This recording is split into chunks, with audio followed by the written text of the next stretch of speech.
Ikot ko lang kayo para makita nyo yung kung gaano katirik ang araw. Yan ha.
Yes, good morning po Manila Bay, Dolomites. Saan po tayo ngayong araw? Friday, Pinas. At ngayon ay December 8, 2023.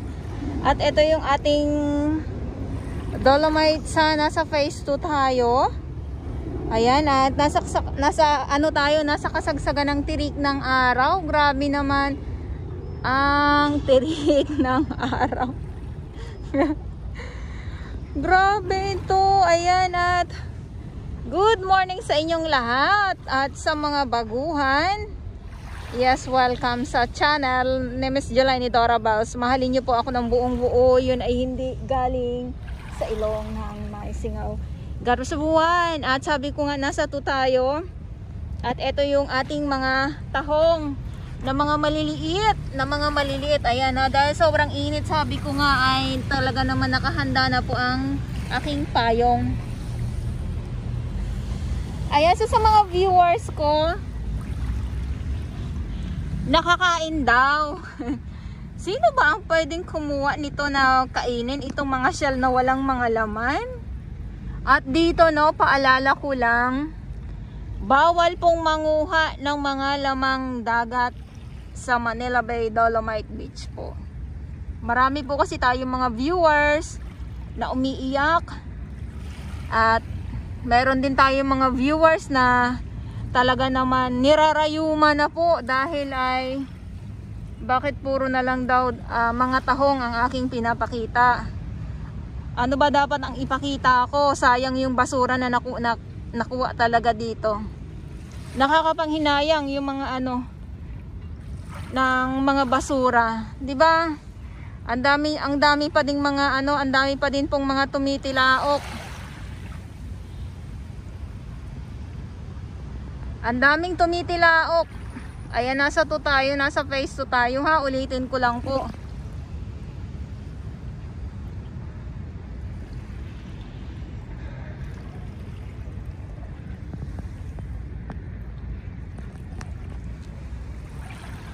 At ito naman, so far naman, malinis naman yung ating dagat. Walang mga tumpok na mga basura. Walang napadpad na iba't ibang mga klaseng mga basura. Sa ngayon ay eto ngayon ang ating dalampasigan ng Dolomite Sun. At yes, kita nyo naman po yan. Kung mayroon man, syempre nandito pa din po ang ating Stero Rangers ng DENR, MMDA, at ang ating DPS Mandaragat nga po doon sa Manila Yacht Club. At wala pa tayong update doon. So sa ngayon, dito muna po tayo. Ayan ha. Yung mga itim-itim na yan, ito yung mga tahong na mga maliliit. Mga tahong na mga maliliit po na nakawala na po sila sa kanilang mga bahay.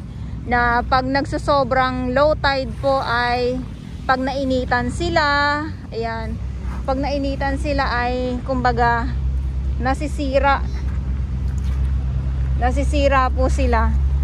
Kaya isa na din napapadpa dito sa sa dalampasigan. Yung basta itong mga itim-itim na yun na nakikita nyo, mga tahong po yan na mga maliliit. At ulitin ko din po, bawal pong manguha ng mga iba't ibang mga lamang dagat dito sa Dolomite Sun sa mga hindi po nakakaalam. Kung ito, maalis itong trash boom na to, so hindi na masakit sa mata at mas maganda tingnan ang ating Dolomite Sun po.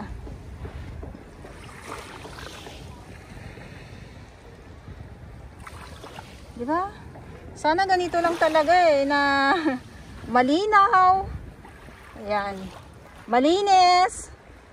Yun gusto natin kaya lang talaga naman hindi natin maipagkakaila na dinadagsa po itong Manila Bay ng samot-saring mga basura. Hindi lang naman dito mismo sa Dolomite Sun, kundi sa ibang karatig lugar din po. Yun lang hindi kasi talaga natin na-update. Hindi tayo nakakapag-vlog sa iba't ibang lugar. Or sa kapitbahay nitong Manila Bay po. O di ba? Ayan Sabi ko nga kung ganito lang Kung ganito lang talaga di ba?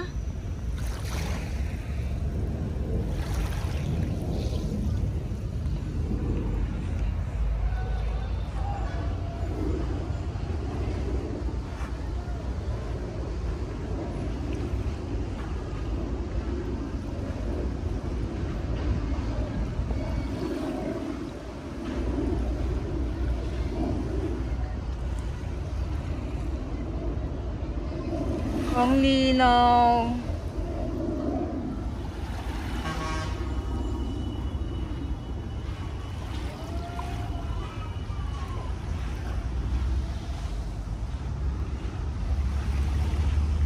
Malapit na tayo sa 1.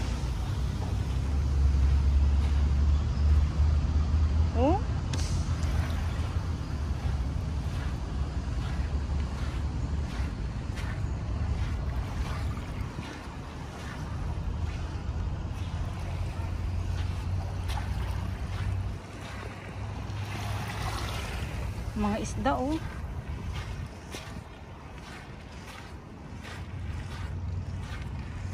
Alam nyo, ulitin ko lang po muli pag sobrang init po, sobrang init dito sa Manila Bay, dito kayo makakakuha ng magandang picture, magandang videos pag sobrang init po. Talaga namang kinang na kinang ang ating kapaligiran. Lalo na mas maganda kung wala tayong makitang mga basura. Sa ngayon kasi talagang wala. Kaya napakaganda naman at napakalinaw.